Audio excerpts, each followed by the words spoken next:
안녕하세요. 사연 읽어주는 남녀입니다. 오늘도 와주셔서 감사드리며 오늘의 사연 시작하겠습니다. 저는 그때 중소기업 사무직으로 일하고 있었어요. 월급은 통장을 스쳐가는 바람 같았고 야근은 영혼을 갈아 넣는 맷돌 같았죠. 그러던 어느 날 거래처에서 만난 IT 개발자 남자가 자꾸 말을 걸어왔습니다. 처음엔 뭐 이런 눈치 없는 인간이 다 있나 싶었어요. 근데 이상하게 자꾸 보다 보니까 정이 들더라고요. 사람 마음이라는 게 참 간사하죠. 그 인간이 앞으로 제 남편이 되는 인간이었어요. 그렇게 연인이 됐고 교제 2년째 되는 날이었습니다. 남편이 자기가 직접 만든 웹이 있다며 제 폰에 깔아줬어요.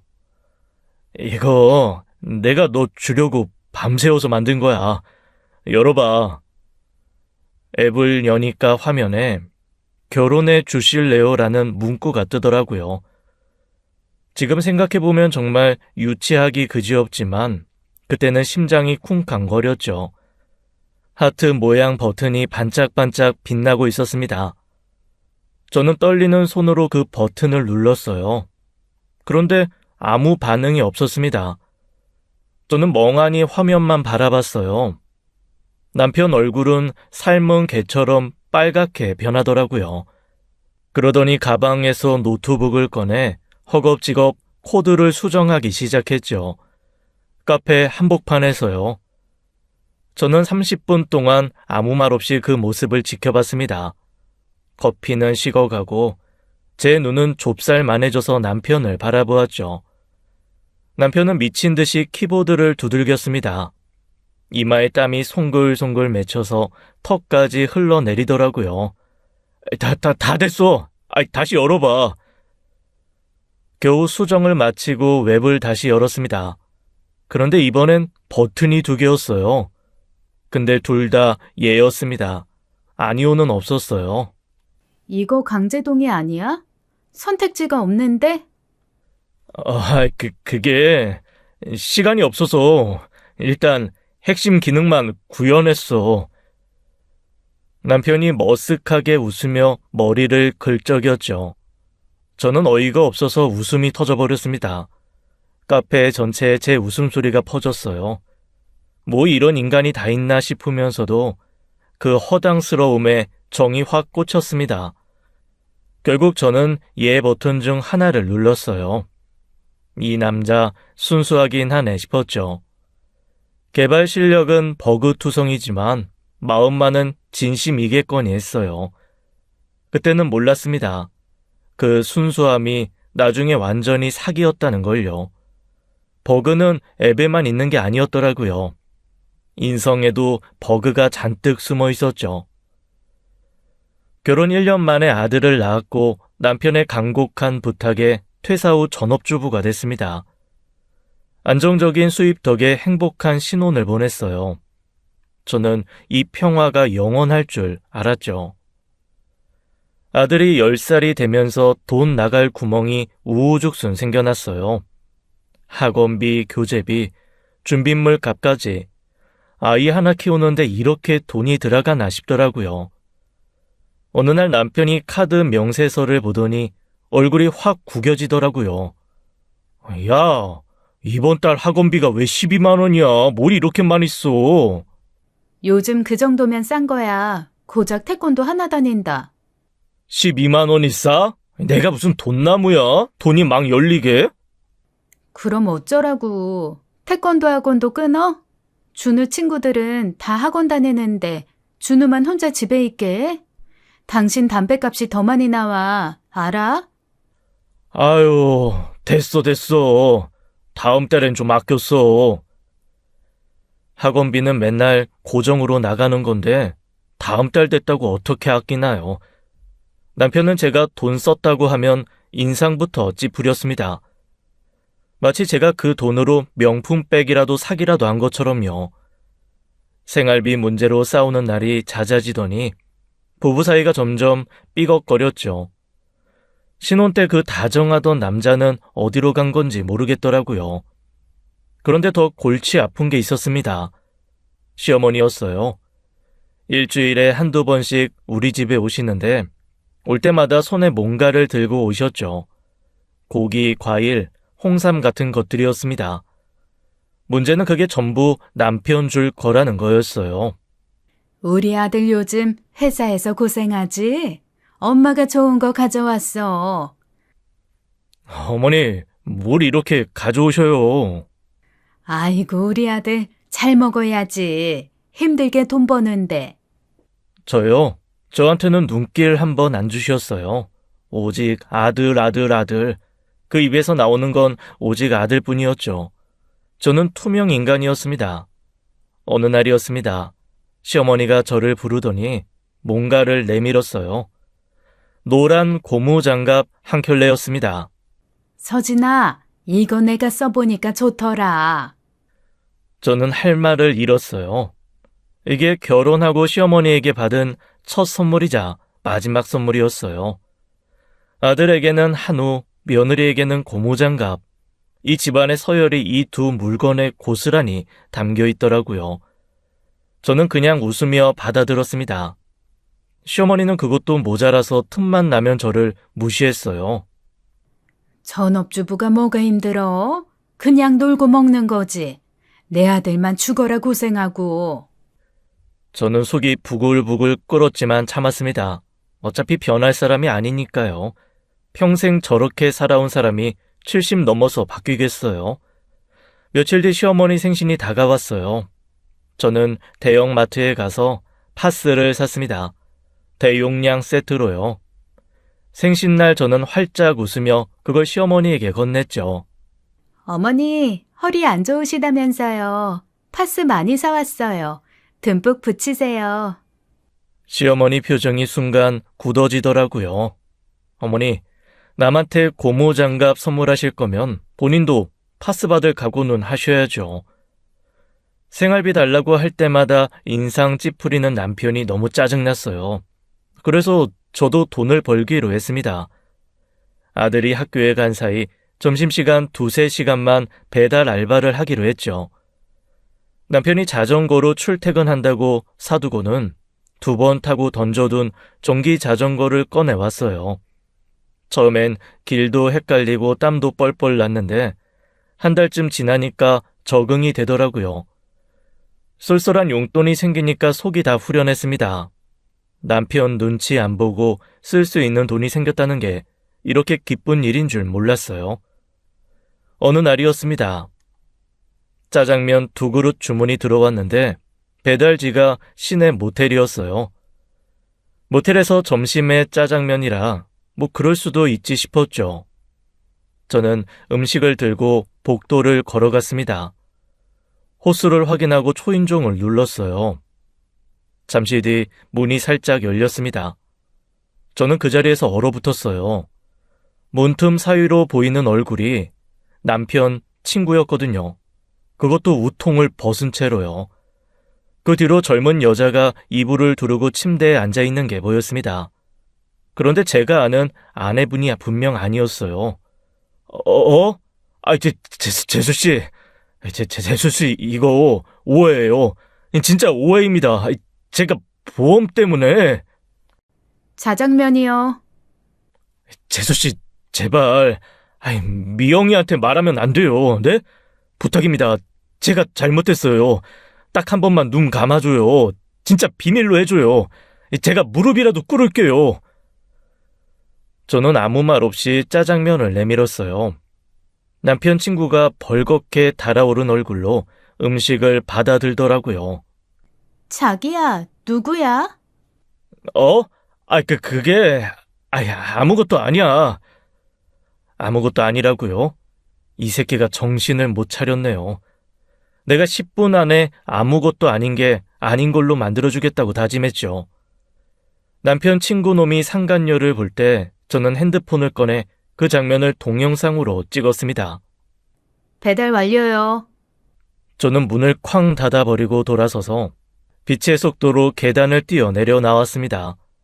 짜장면 2그릇 배달하고 2,000원 벌었는데 세상 구경은 2천만 원치를 했죠. 남편 친구 아내 미영 씨는 저와 부부 동반 모임에서 자주 만나던 사이였어요.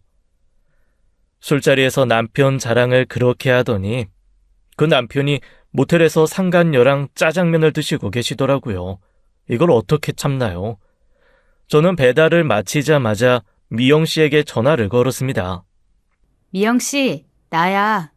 언니, 오랜만이다. 잘 지내지? 아니, 잘 못 지내. 미영 씨 남편 오늘 뭐 하는지 알아? 출장 갔는데? 부산에. 왜? 부산?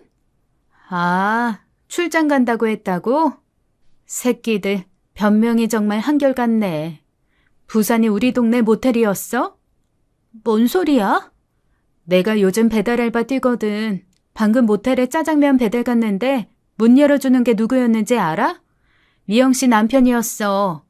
뒤에 어떤 미친년도 옷 벗고 짜장면 기다리고 있더라. 뭐라고? 진짜야? 내가 이런 걸로 장난할 사람이야? 여기 땡땡 모텔이야.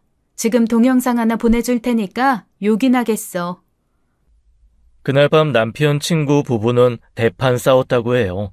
당연히 이혼한다고 하더군요.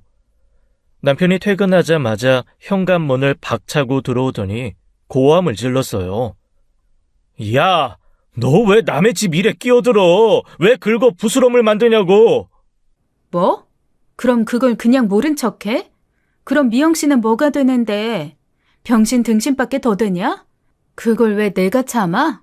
그리고 바람핀 건 네 친구인데 왜 나한테 화를 내? 가서 네 친구한테 화를 내. 남자 망신 다 시켰다고. 불알 때라고. 뭘 때? 이런 야, 그냥 모른 척하면 안 되냐? 꼭 전화를 해야 됐어? 해야 했지. 아유, 됐어. 너랑은 말이 안 통한다. 저는 어이가 없었어요. 잘못한 건 바람핀 놈인데 왜 저한테 화를 내는 건데요? 막말로 반대로 미영 씨가 바람난 거 지가 발견하면 지는 지 친구한테 비밀로 할 건가요? 아니잖아요. 그 뒤로 저희 부부 사이엔 냉랭한 기류가 흘렀습니다. 밥상에 마주 앉아도 대화가 없었어요. 저는 그런 남편 반응이 어이가 없었죠. 나중에 알았어요. 저 반응이 동족을 지키는 반응이라는 것을요. 그 뒤로 남편은 점점 더 까칠해졌어요. 말수도 줄고 표정도 어두워지고요. 뭔가 숨기는 게 있는 것 같았죠. 저는 직감적으로 느꼈습니다. 이 새끼 뭔가 하고 다닌다. 어느 날 남편이 출장 간다며 가방을 싸기 시작했어요. 저는 아무렇지 않은 척하며 슬쩍 가방을 열어보려 했어요. 그런데 남편이 갑자기 몸으로 가방을 확 막아서더라고요. 야, 왜 남의 가방을 열어봐? 뭐야? 뭐가 들었다고 그래? 시체 들었어? 아무것도 없어. 그냥 내가 쌀게. 아무것도 없으면 왜 저렇게 막아요? 저는 그날 밤 잠을 설쳤습니다. 머릿속에서 남편 친구 모텔 장면이 자꾸 떠올랐어요. 짜장면 2그릇에 상간녀 1마리. 남자들은 다 똑같은 건가? 내 남편도 어디서 헛짓거리 하는 거 아닌가? 의심이 꼬리에 꼬리를 물었죠. 다음날 출장 당일 아침이었습니다. 남편이 차를 몰고 나가자마자 저도 따라 나섰어요. 결혼 전부터 굴리던 20년 된 중고차를 꺼냈죠. 이 차가 얼마나 낡았냐면 시동을 걸 때마다 기침을 해요. 콜록콜록 거리면서 겨우 출발했습니다. 제 차 상태가 이래서 미행하다 들킬까봐 조마조마했어요. 남편 차를 따라갔더니 고속도로 쪽으로 가지도 않았습니다. 지방을 간다고 한 놈이 왜 시내로 갈까요? 저는 거리를 두고 조심스럽게 미행했어요. 남편 차가 시내 호텔 앞에서 멈췄습니다. 혹시나 했는데 이놈이 역시 나였습니다. 저는 호텔 주차장 구석에 차를 대고 숨어서 지켜봤죠. 남편이 호텔 주차장 한켠에 있는 작은 관리실로 들어갔거든요. 거기서 뭐 하나 싶었죠. 잠시 후 젊은 여자가 차를 몰고 호텔 입구에 도착했어요. 남편이 관리실에서 나와 환하게 웃으며 여자에게 다가가더니 차 문을 열어주는 거예요. 집에서 저한테는 인상만 찌푸리던 놈이 여자한테는 웃음꽃을 피우고 있었습니다. 저는 머리끝까지 열이 확 올랐어요. 저는 당장 달려가서 둘 다 잡아 죽이려고 차 문을 벌컥 열었습니다. 그 순간이었어요. 남편이 바로 뒤에 도착한 차로 이동하더니 할아버지한테도 똑같이 문을 열어주는 거예요. 저는 멈칫했습니다. 다시 보니까 남편이 발레 파킹 유니폼을 입고 있더라고요. 저는 열었던 차 문을 천천히 다시 닫았습니다. 방금 전까지 불알을 뜯어버리겠다고 다짐했던 제가 갑자기 민망해지더라고요. 이게 뭔가 싶었어요. 왜 남편이 여기서 발레 파킹을 하고 있나 싶었죠. 저는 멍하니 서서 남편이 손님들 차 문 열어주는 모습을 한참 바라봤어요.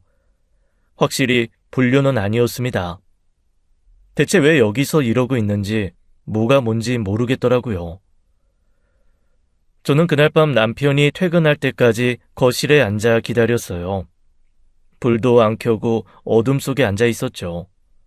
현관문이 열리는 소리가 들렸습니다. 남편이 지친 얼굴로 들어왔어요. 집 나갈 때처럼 다시 정장으로 갈아입고 왔더라고요. 저를 보더니 멈칫하더니 거실 불을 켰습니다. 왜 불도 안 켜고 앉아 있어? 어디 갔다 와? 회사 갔다 오지 어딜 갔다 와? 오늘 호텔에서 봤어. 남편 얼굴이 순간 굳어지더라고요. 한참 동안 아무 말이 없었어요. 남편이 천천히 소파에 앉더니 고개를 푹 숙였어요. 그게... 남편 입에서 나온 이야기는 제 예상과 완전히 달랐습니다. 회사에서 대형 프로젝트가 터졌대요. 남편이 맡은 개발권이 통째로 날아갔고 그 책임을 남편한테 뒤집어 씌웠다고 했어요. 윗놈들이 자기들 살자고 나한테 다 떠넘긴 거야. 결국 권고사직 당했어. 3달 전에. 뭐? 3달? 3달 동안 나한테 숨긴 거야? 미안해. 몇 번 말하려 했는데 말을 못하겠더라고. 이 나이에 잘렸다는 게 너무 창피해서 이제 뭐 먹고 살아야 하나 고민하다 보니 시간이 이렇게 지났네. 미안해. 저는 할 말을 잃었어요. 남편은 3달 동안 출퇴근하는 척하면서 발레 파킹 알바로 생활비를 벌었다는 거예요. 아침마다 양복 입고 나가던 게 다 연기였던 거지요. 그제야 모든 게 이해가 됐습니다. 왜 그렇게 예민하고 까칠했는지, 왜 생활비 달라고 할 때마다 인상을 찌푸렸는지, 그 돈이 발레 파킹으로 힘들게 번 돈이었던 거예요. 하루 종일 차 문 열어주고 허리 숙여가며 번 돈이었던 거죠. 저는 그 돈을 받아서 뭐라고 했나 생각해봤어요. 가슴이 뜨끔했습니다. 그래서 사실 현식이가 나한테 돈 좀 빌려주기로 했었어. 알잖아. 걔 코인으로 돈 좀 번 거. 그런데 당신한테 모텔 걸리고 나서 그놈이 돈 못 빌려준다고 지랄을 하더라고. 그래서 그때 당신한테 화를 낸 거야. 미안해. 저는 입이 떡 벌어졌어요. 그래서 그때 남편이 그렇게 폭발했던 거였어요. 바람 핀 놈 감싸는 게 아니라 사업 자금을 못 빌려서 난처해져서 화가 났던 거였죠. 그런데 저는 바람 의심하고 미행까지 했다니 갑자기 부끄러워졌어요. 눈물이 핑 돌더라고요. 왜 진작 말 안 했어? 바보같이 혼자 끙끙거리고. 미안해. 진짜 미안해. 저는 남편 손을 잡았어요. 그 손이 예전보다 거칠어져 있더라고요. 하루 종일 차문 열어주느라 그렇게 된 거겠죠. 그날 밤 저희 부부는 오랜만에 마주 앉아 이야기를 나눴습니다. 앞으로 어떻게 할지 같이 버텨보자고요. 그날 이후 저희 부부는 서로 숨기지 않기로 했어요. 남편은 계속 호텔 발레 파킹을 하고 저도 배달 라이더 시간을 늘렸죠. 퇴직금이라도 있으면 좋겠다 싶었는데 그건 이미 몇 년 전에 중간 정산 받아서 쓴 상태였어요. 시아버지가 큰 수술 받으셨을 때 병원비로 전부 보탰거든요. 효도는 했는데 통장은 텅 비었죠. 그래서 저희 부부는 남은 돈 없이 오직 알바 수입만으로 버텨야 했습니다. 아침에 남편을 보내고 아들 학교 보내고 저도 전기 자전거에 올라탔어요. 점심시간 배달 뛰고 오후에 빨래하고 밥하고 저녁에 또 배달 뛰고 그렇게 6개월을 버텼습니다. 허리가 부러지는 줄 알았어요. 다리도 퉁퉁 붓고 손목도 시큰거리고. 그런데 이상하게 그 시기에 부부 사이가 오히려 가까워지더라고요. 서로 힘든 거 아니까 싸울 기운도 없었던 것 같아요. 남편이 퇴근하면 저도 배달 끝내고 집에 들어왔죠. 둘이 거실 바닥에 드러누워서 천장을 보면서 한숨 쉬는 게 일과였습니다. 오늘 어땠어? 오늘 벤츠 주차하다가 기스날 뻔했어. 아유, 심장 멈추는 줄 알았다. 야, 그거 기스나면 우리 집 날아가는 거 아니야? 그러니까 이 손이 벌벌 떨리더라. 너는? 나도 빡셌어. 치킨집 사장이 미친 거 아니야? 10분 안에 배달해야 한다면서 주소는 산꼭대기야. 하하, 미쳤네.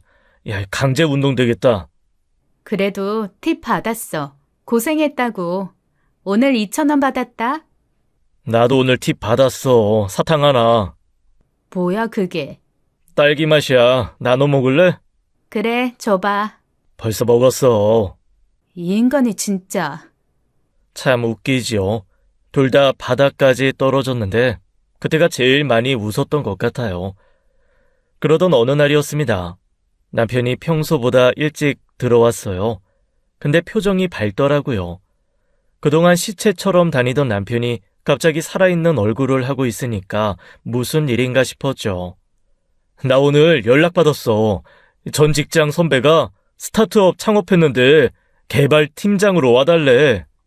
진짜? 연봉은? 그게 전 직장보다 많이 적어. 근데 스톡 옵션 준대. 회사 성장하면 대박 날 수도 있어. 안 크면? 휴지. 그거 복권 아니야? 복권은 아니고 뭐랄까 로또? 그게 그거잖아. 근데 이 선배가 진짜 똑똑해. 될 것 같아. 저는 남편 얼굴을 봤어요. 오랜만에 눈에 빛이 들어와 있더라고요. 가. 당장 가. 진짜? 돈 적은데 괜찮아? 지금도 적잖아. 뭐가 달라? 하고 싶은 거 해. 남편이 새 회사에 출근하기 시작했습니다. 연봉은 쥐꼬리였지만 남편 얼굴에 생기가 돌아왔어요. 발레 파킹할 때랑은 완전 다른 사람 같더라고요. 저도 덩달아 기분이 좋아졌죠. 이제 좀 살 것 같았습니다. 남편이 스타트업에 안착하면서 집안 분위기가 한결 나아지는 듯 했어요. 월급도 제때 들어오고 남편 얼굴에도 생기가 돌았죠. 이제 좀 살만하다 싶었습니다. 그런데 석 달쯤 지나니까 뭔가 이상해지더라고요. 남편의 야근이 점점 잦아지기 시작했어요. 평일엔 밤늦게 들어와서 씻고 바로 자버리고 주말엔 골프 모임이 있다며 나갔죠. 골프는 언제 배웠어? 회사에서 치래. 요즘 다 골프로 비즈니스해. 비즈니스? 공 치면서 무슨 비즈니스를 해? 몰라. 다들 치니까 나도 쳐야지. 안 치면 왕따야. 스타트업 개발팀장이 골프 안 치면 왕따래요. 초등학생들도 아니고요. 골프가 끝나면 사우나 간다더니 저녁엔 술자리까지 이어졌어요. 집에 오면 밤 11시, 12시였습니다. 스타트업 회사이면 저 시간에 일이나 할 것이지 이상한 짓들을 한다 생각했죠. 불안했어요. 저는 주말에도 남편 얼굴 보기가 힘들어졌어요. 같이 고생할 때는 매일 얼굴 보고 살았는데 돈 벌기 시작하니까 남이 됐죠. 저는 혼자 아들이랑 밥 먹고 혼자 아들이랑 TV 보고 혼자 아들이랑 주말을 보냈습니다. 어느 날 남편이 저한테 이러더라고요. 이제 형편 좀 나아졌으니까 배달 알바 그만둬. 왜? 할래. 반찬값이라도 벌게. 아유, 그냥 그만둬. 동네 사람들 눈에 띄면 창피하잖아. 뭐가 창피해. 내가 도둑질해? 아유, 그게 아니라 내 체면이 있잖아, 체면이. 스타트업 개발팀장 마누라가 배달 뛰는 게 말이 돼? 그러다가 또 친구들이 보면. 몇 달 전까지 발레 파킹 하던 인간이 체면 타령이야?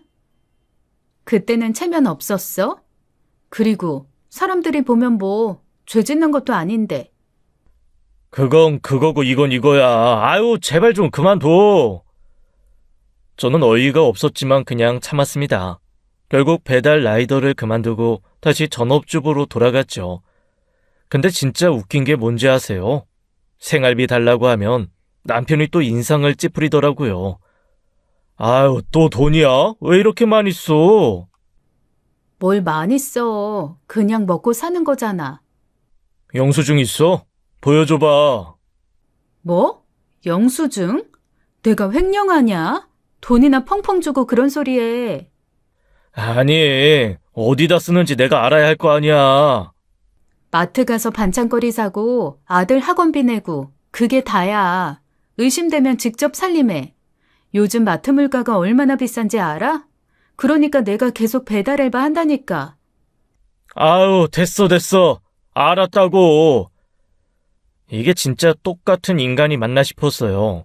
같이 바닥에 들어 누워서 사탕 나눠 먹자고 하던 놈이 맞나요? 함께 고생하던 6개월 동안의 다정함은 온데간데 없이 사라졌습니다. 돈 벌어오니까 유세를 떠는 거예요. 꼴 보기가 싫어지더라고요. 그래서 저도 낮 시간에 다시 택배 포장 알바를 시작했습니다. 체면? 그게 뭔데요?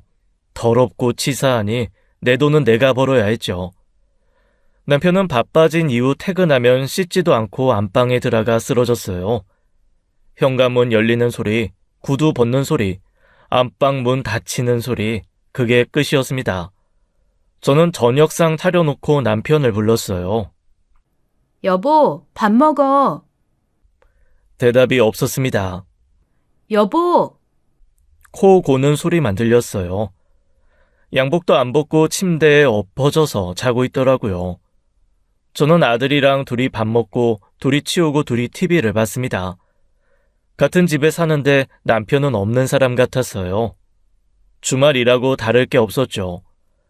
늦잠 자다가 점심때쯤 일어나면 바로 나갔습니다. 골프 가야 돼. 저녁에 봐. 또? 지난주도 갔잖아. 이번엔 대표님이랑 치는 거야. 중요해. 매주 중요하네. 아유, 좀. 나중에 얘기해. 저는 부부끼리 대화다운 대화를 나눈 게 언제인지 기억이 안 났어요. 밥 먹었냐? 응. 나간다. 응. 이게 대화의 전부였죠. 룸메이트도 이것보단 말이 많을 것 같았습니다. 어느 날 밤이었어요. 저는 용기를 내서 남편에게 조심스럽게 다가갔습니다. 남편 손을 슬쩍 잡아봤어요. 오랜만에 부부 사이에 뭔가 있으면 좋겠다 싶었거든요. 왜? 그냥 오랜만에. 아유, 피곤해. 그냥 자자. 남편이 제 손을 탁 뿌리치고 돌아 눕더라고요. 3초 만에 코를 골기 시작했습니다.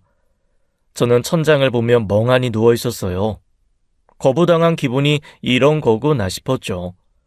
서운함이 밀려와서 그날 밤 잠을 잘 못 잤습니다. 며칠 뒤 저는 용기를 내서 남편한테 말했어요.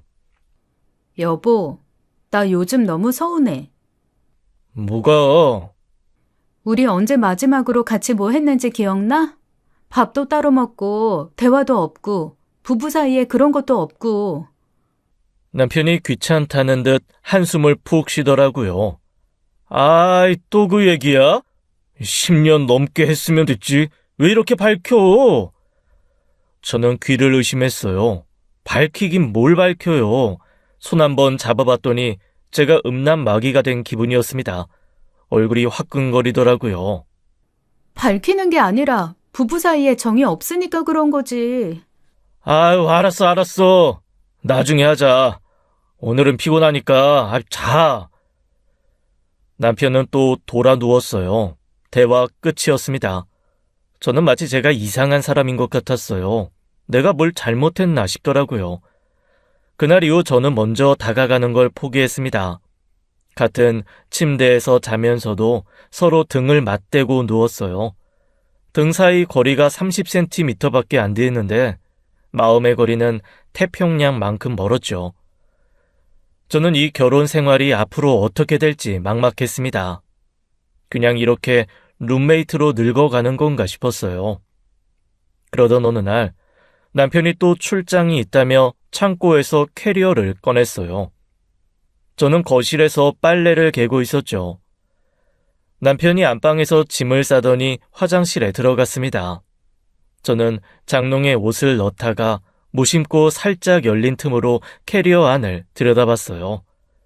그런데 캐리어 한쪽에 예쁘게 포장된 선물 상자가 놓여 있더라고요. 틈으로 슬쩍 본 거지만 분홍색 리본까지 달린 게 영락없이 여자한테 줄 선물이었습니다.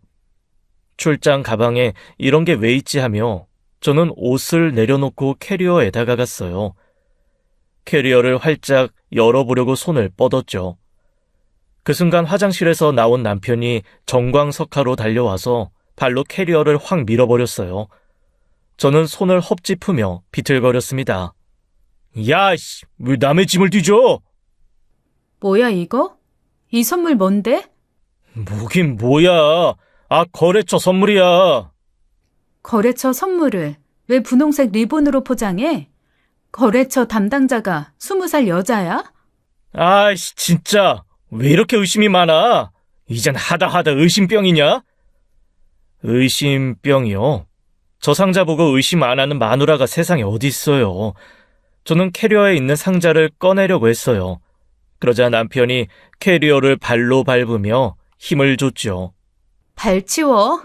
콱 발목 물어버린다. 당장 열어봐. 거래처 선물이면 열어서 보여주면 되잖아. 야, 하지 마! 왜? 왜 못 열어? 뭐가 들었는데? 거래처 선물이라니까!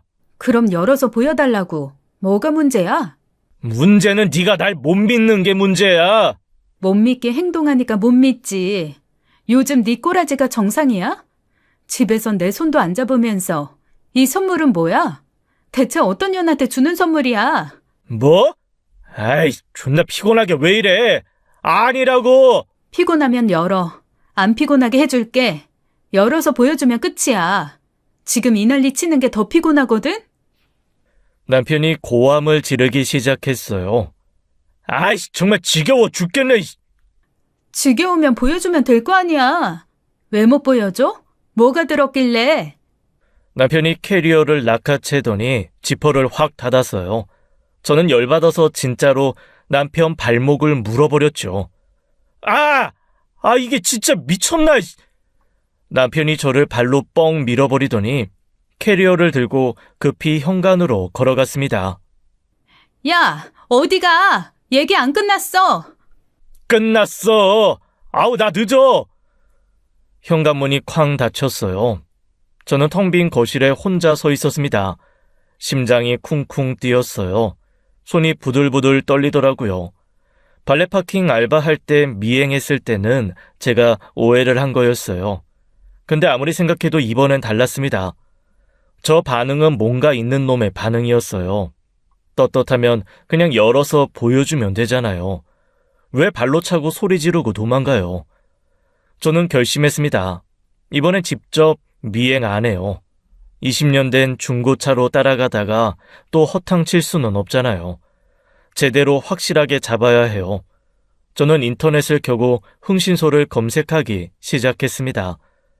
돈이 좀 들더라도 이번엔 확실하게 증거를 잡기로 했죠. 저는 인터넷에서 평판 좋은 흥신소를 검색했어요. 후기 좋은 곳으로 골라서 상담 예약을 잡았죠. 며칠 뒤 흥신소 사무실을 찾아갔습니다. 생각보다 깔끔한 오피스텔이더라고요. 드라마에서 보던 것처럼 어둡고 담배 냄새 나는 곳인 줄 알았는데 아니었어요. 어떤 건으로 오셨어요? 남편이요. 바람 피는 것 같아서요. 아, 외도 조사요? 뭐 많이 들어오시죠. 남편 사진이랑 차량 번호 있으세요? 여기요. 출퇴근 시간도 적어왔어요. 꼼꼼하시네요. 이 정도면 금방 잡아요. 금방이요? 얼마나 걸려요? 일주일이면 충분합니다. 외도하는 사람들이 생각보다 허술해요. 본인들은 완벽하게 숨긴다고 생각하는데 전문가인 저희들이 볼 때는 다 티 나거든요. 비용은요? 선불이고요. 여기 견적서 보세요. 저는 그동안 택배 포장 알바하면서 모은 돈으로 결제했어요. 남편 몰래 번 돈으로 남편 뒤를 캐는 거지요. 아이러니했습니다. 그 뒤로 일주일이 얼마나 길던지요. 하루가 1년 같았어요. 남편이 출근하면 오늘은 뭐가 찍히나 궁금했고 퇴근하면 저 새끼가 어디 갔다 오나 의심이 됐죠. 밥을 먹어도 맛을 모르겠고 잠을 자도 개운하지 않았습니다. 일주일 뒤 흥신소에서 연락이 왔어요.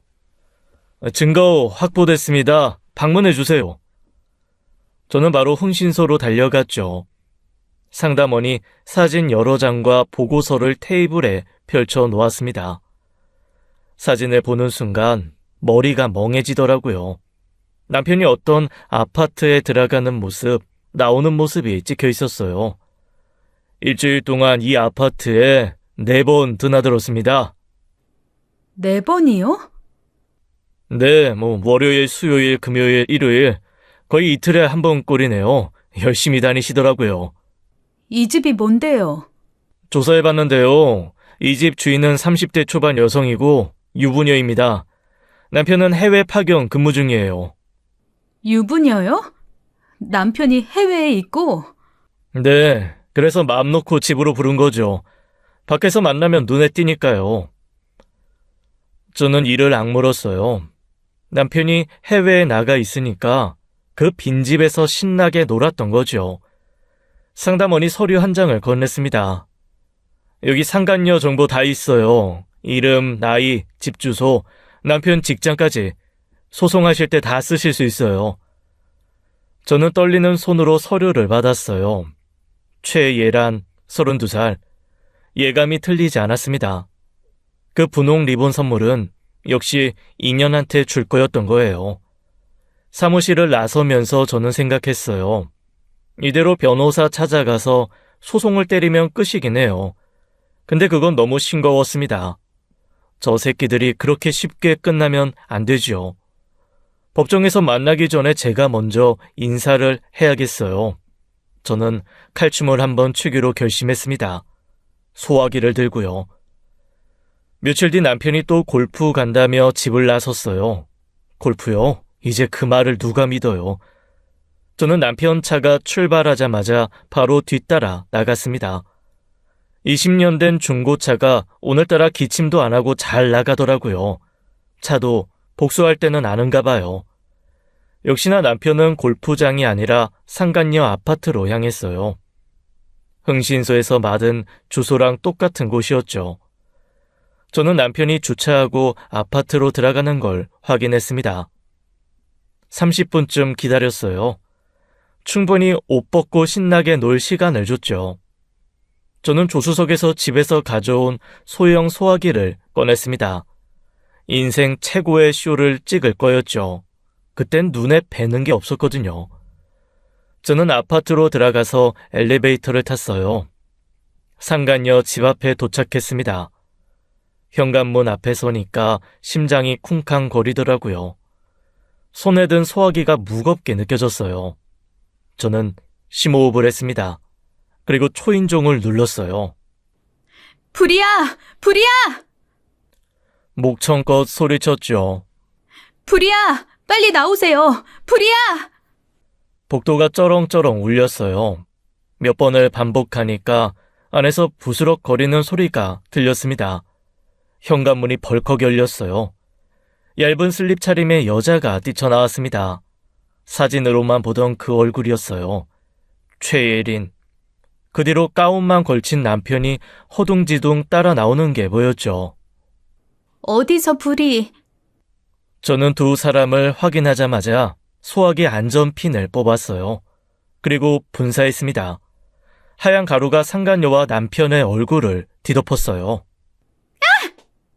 아이씨, 뭐야? 둘 다 앞을 못 보고 콜록거리며 바닥에 쓰러지더라고요. 눈, 코, 입이 전부 하얀 가루로 뒤덮여서 저를 볼 수가 없었어요. 저는 소화기를 바닥에 내려놓고 상간녀 머리를 움켜쥐었습니다. 그리고 복도 바닥에 내동댕이를 쳤어요. 누구야? 누구냐고? 저는 대답 안 했어요. 저는 남편 머리채도 잡아서 끌어다가 상간녀 옆에 나란히 쓰러뜨렸어요. 누구야? 눈이 안 보여. 너 누군지 잡히면 가만 안 둔다. 그만해. 제발. 저는 정신없이 둘을 번갈아 후려쳤어요. 상간녀 뺨을 때리고 남편 등짝을 때리고 나중에 소화기로 남편 등을 찍었죠. 둘 다 눈을 못 떠서 허우적거리기만 하더라고요. 팔이 아플 틈도 없었습니다. 몸이 알아서 움직였어요. 10년 넘게 밥 해주고 빨래 해주고 애 키워준 세월이 주먹에 실렸죠. 아이씨, 누구냐고! 왜 이래! 살려줘. 경찰 부를 거야? 저는 입을 꾹 다물고 계속 팼어요.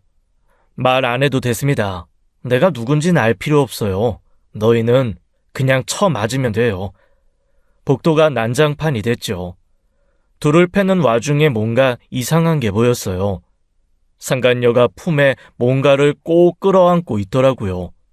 자세히 보니까 가방이었어요. 그것도 명품백. 불이 났다고 생각하고 뛰쳐나오면서 제일 먼저 챙긴 게 명품백이었던 거예요. 슬립 차림에 맨발로 나왔으면서 가방은 꼭 챙겼더라고요. 인간의 본능이라는 게 참 솔직하지요. 저는 그 가방을 보는 순간 확신했어요.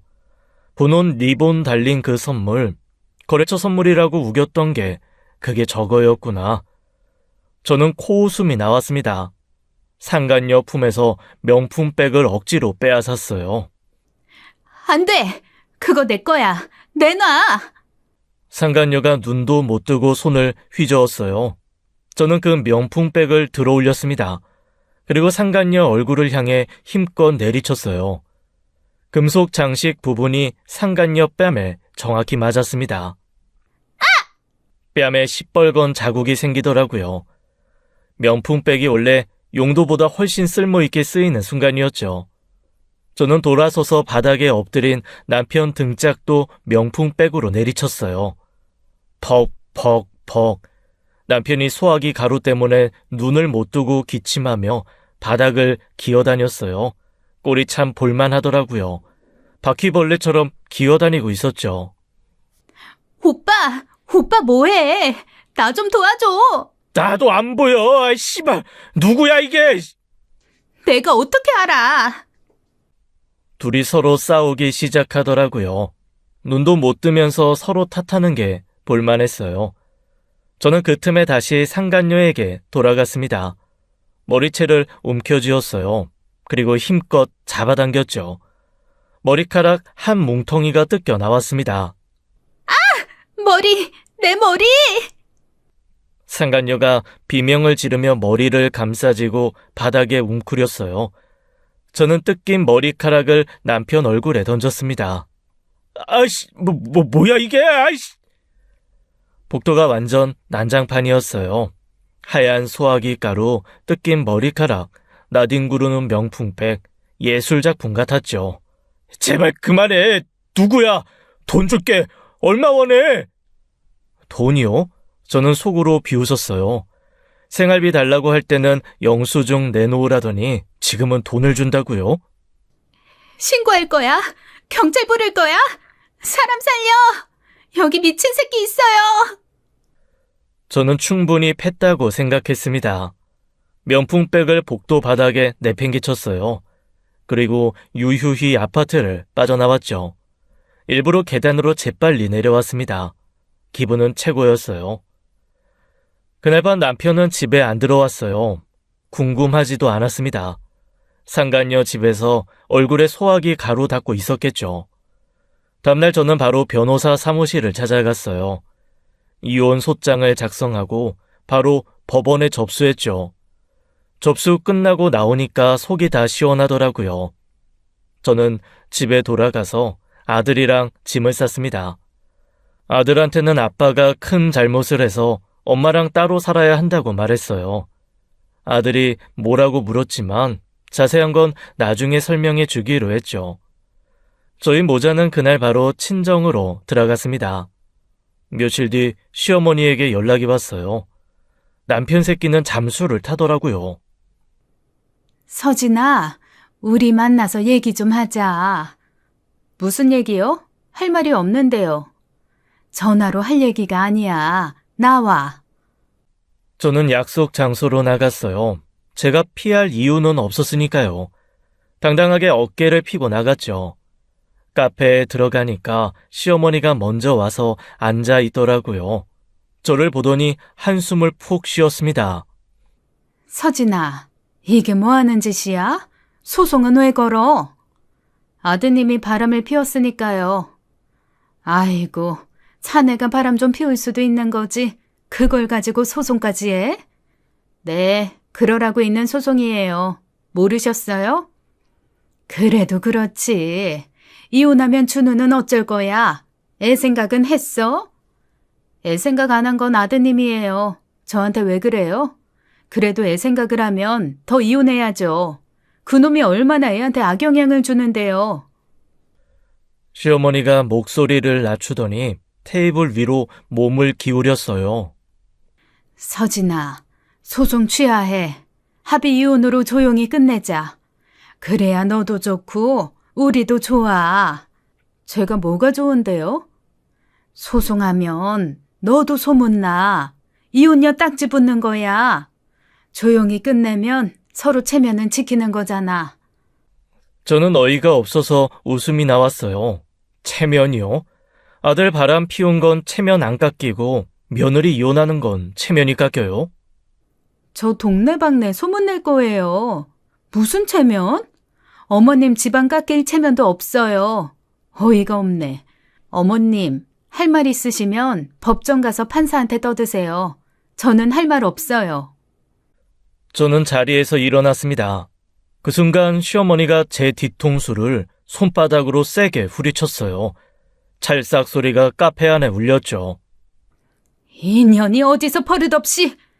어머니, 저 지금 눈에 뵈는 거 없어요. 반쯤 미친년이라고요. 뭐? 이것이? 시어머니가 또 손을 올렸어요. 저는 그 손이 제 몸에 닿기도 전에 먼저 시어머니 뺨을 후려쳤습니다. 인연이 시어미를 때려? 시어머니가 비명을 지르며 제 머리채를 잡아당겼어요. 저도 시어머니 머리채를 잡았죠. 둘이 뒤엉켜서 카페 안에서 싸웠습니다. 인연이 죽어라 인연아. 인연이 물어? 저는 시어머니 손을 아주 잘근잘근 물었습니다. 주변에 있던 사람들이 몰려와서 저희를 떼어 놓았어요. 저는 흐트러진 머리를 정리하며 시어머니를 노려봤습니다. 꼴 좋으시네요. 아들 때문에 아주 돌아가시기 전에 별짓을 다 하시죠? 좋겠네요. 그럼 이제 법정에서 봬요, 아줌마. 저는 그 말을 남기고 카페를 나왔죠. 저는 친정에 돌아와서 상간녀 남편에게 연락을 했습니다. 흥신소 조사 내용에 상간녀 남편 연락처도 있었거든요. 해외 파견 근무 중이라고 했어요. 여보세요? 안녕하세요. 저는 김태호 씨 아내입니다. 정확히는 곧 전 아내가 될 사람이에요. 네? 김태호요? 그게 누구신데요? 최예린 씨 아시죠? 선생님 아내요. 그걸 왜 물으시는 거예요? 선생님 아내랑 제 남편이 바람을 피웠어요. 선생님이 해외 나가 계신 동안에요. 전화기 너머로 침묵이 흘렀어요. 한참 뒤에 남자 목소리가 다시 들렸습니다. 지금 무슨 말씀을 하시는 거예요? 장난 전화예요? 장난 아니고요. 증거 사진도 있어요. 흥신소에서 일주일 동안 미행해서 찍은 거예요. 증거요? 카톡으로 보내드릴게요. 지금 당장. 저는 전화를 끊고 흥신소 사진들을 카톡으로 전송했어요. 남편이 상간녀 아파트에 들어가는 사진, 나오는 사진, 집에 이제 질렸는지 가끔 모텔을 드나드는 사진까지요. 참 잘 나왔더라고요. 잠시 뒤 전화가 다시 왔습니다. 이게 진짜예요? 네. 일주일에 4번 드나들었어요. 선생님 집으로요. 이런 멍멍이 같은... 저도 이혼 소송 넣었어요. 선생님도 아내한테 위자료 청구하실 수 있어요. 참고하세요. 귀국할게요. 당장 귀국해서 그냥 죽여버릴 거예요. 죽이시면 안 되고요. 합법적으로 뜯어내세요. 아니면 좀 몰래 패시든지. 전 그렇게 했거든요. 감사합니다. 알려주셔서. 같은 처지니까요. 힘내세요. 저는 전화를 끊었어요. 이상하게 동지애 같은 게 느껴지더라고요. 며칠 뒤에 상간녀 남편에게서 연락이 왔어요. 저도 이혼 소송 넣었습니다. 위자료 청구도요. 잘하셨어요. 그리고 김태호 씨 만났습니다. 제 남편을 만났어요? 네, 좀 때렸어요. 알려주신 것처럼 정체 숨기고. 많이요? 갈비뼈에 금이 같아요. 저 얼굴도 좀 많이 부었고요. 저는 속으로 쾌재를 불렀어요. 제가 소화기로 때린 건 맛보기였고 진짜 본게임은 이 남자가 해준 거였죠. 전화를 끊고 저는 웃음이 나왔어요. 바람둥이 잡는 데는 연대가 최고더라고요. 몇 달간의 재판이 이어졌어요. 변호사가 열심히 싸워줬고 증거가 확실해서 결과는 뻔했죠. 제 승소였습니다. 판결문을 받아들고 법원을 나올 때 하늘이 그렇게 파랄 수가 없더라고요. 재산 분할로 재산 절반을 받아냈어요. 아들 양육권도 제게 주어졌고 매달 양육비도 받기로 판결이 났죠. 거기다 남편의 유책 사유가 인정되어서 위자료까지 추가로 뜯어냈습니다. 물론 상간녀한테도 따로 소송을 걸어서 위자료를 받아냈어요. 2마리 토끼를 다 잡은 거죠. 그런데 진짜 통쾌한 건 따로 있었어요. 불륜 사실이 전 남편 회사에 알려진 거였습니다. 어떻게 알려졌는지는 모르겠어요. 저는 아무 말도 안 했거든요. 아마 소송 과정에서 새어나갔겠죠. 전 남편은 스타트업에서 권고사직을 당했어요. 스톡옵션이요? 당연히 휴지가 됐죠. 복권은 긁어야 당첨인데 긁기도 전에 불에 탔으니까요. 전 남편이 일자리를 잃고 밑바닥 인생으로 추락했다는 소문이 들려왔어요. 발레 파킹 알바를 다시 한다는 말도 있었죠. 처음에는 가족 먹여 살리려고 발레 파킹을 했는데 이번엔 혼자 먹고 살려고 발레 파킹을 하는 거였습니다. 인과응보가 이렇게 빠를 줄 몰랐어요. 상간녀 남편도 승소했다는 연락을 받았어요. 상간녀에게 거액의 위자료 판결이 내려졌다고 하더라고요. 남편 해외 나간 사이에 노란한 대가가 톡톡히 나온 거죠. 명품백 맞으며 뜯긴 머리카락 값보다 훨씬 비쌌을 거예요. 이혼 소송은 끝났지만 저는 아직 할 일이 남아 있었어요. 위자료 받아낸 것만으로는 좀 아쉬웠거든요. 상간녀가 아무 일 없다는 듯이 잘 살면 안 되잖아요. 저는 컴퓨터 앞에 앉아서 전단지를 만들기 시작했어요. 상간녀 사진, 이름, 나이, 불륜 사실 아주 깔끔하게 정리했죠. 글씨 크기도 조절하고 레이아웃도 신경 썼어요. 복수에는 디자인이 중요하거든요. 프린터로 200장 정도 뽑았습니다. 새벽 3시 저는 검은 옷을 입고 집을 나섰어요. 상간녀가 가게를 하고 있다는 건 흥신소 자료에 있었죠. 네일샵이었어요. 저는 상간녀 가게가 있는 상가 건물로 향했습니다. 인적이 드문 시간이라 거리가 텅 비어 있었어요. 가로등 불빛만 희미하게 비추더라고요. 저는 가게 앞에 전단지를 뿌렸어요. 상가 입구 유리문에도 테이프로 붙였죠. 엘리베이터 안, 계단 입구, 화장실 문, 붙일 수 있는 곳은 다 붙였어요. 주변 아파트 단지로 가서 우편함에도 전단지를 넣었습니다. 한 장 한 장 정성스럽게요. 새벽 배달부가 된 기분이었죠. 배달하던 시절 실력이 여기서 쓰일 줄은 몰랐어요. 전단지를 다 뿌리고 저는 빠르게 자리를 떴습니다. 집에 돌아오니까 새벽 5시였어요. 샤워하고 누우니까 잠이 솔솔 오더라고요. 복수는 숙면에 좋았습니다. 며칠 뒤 저는 슬쩍 상간녀 가게 주변을 지나가 봤어요. 가게 앞에 손님이 한 명도 없더라고요. 유리창에 뭔가 적혀 있는 게 보였어요. 가까이 가서 보니까 빨간 스프레이로 더러운 상간녀라고 쓰여 있었습니다. 동네 사람들 솜씨였죠. 저는 속으로 웃으면서 지나갔어요. 2주일 뒤 다시 가봤습니다. 가게 임대 문이 현수막이 걸려 있더라고요. 문은 굳게 닫혀 있었고 안은 텅 비어 있었어요. 네일샵에서 하던 손톱 다듬는 실력으로 남의 남편을 다듬더니 결국 가게가 날아갔죠. 저는 그 현수막을 한참 바라봤어요. 통쾌했습니다. 이제야 좀 속이 풀리더라고요. 몇 달 뒤 지인을 통해 상간녀 근황을 전해 들었어요. 상간녀는 이혼당하고 가게까지 망한 뒤 또 다른 유부남에게 붙었다고 하더라고요. 진짜 대단한 년이었어요. 한 번 데이고도 정신을 못 차리다뇨.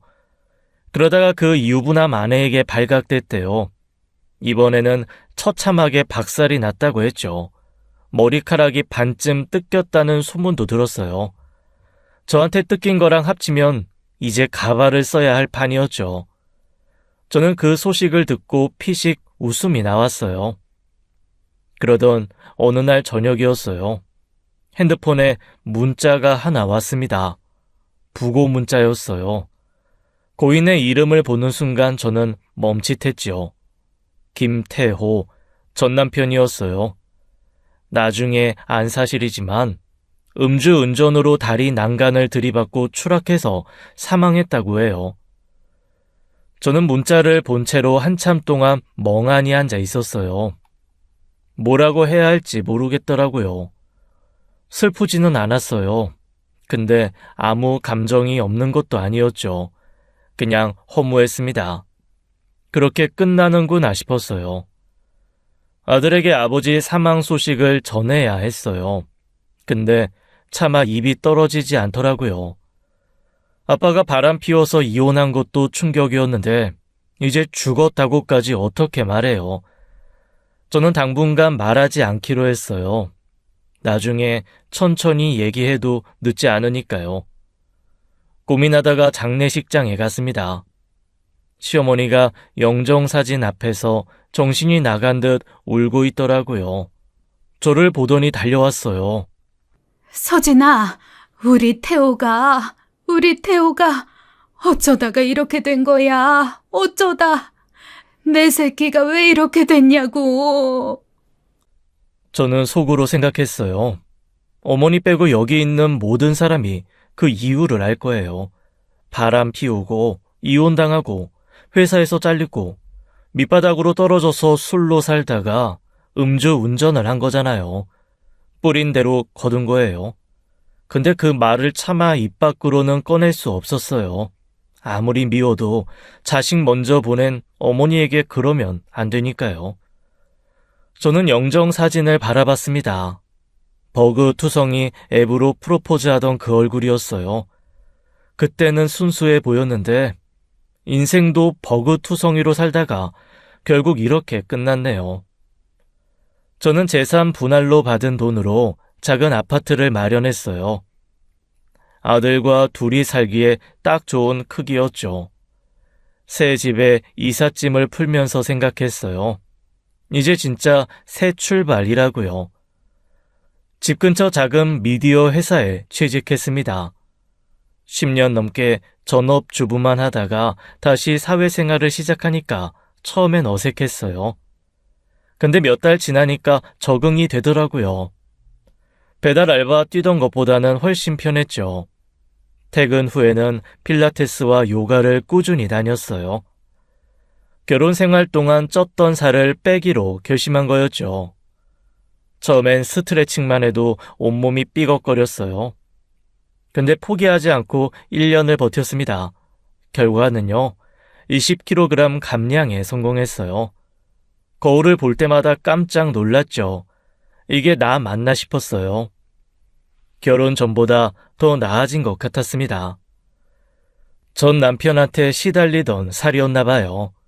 전 남편이 제 인생에서 빠지니까 살도 빠지더라고요.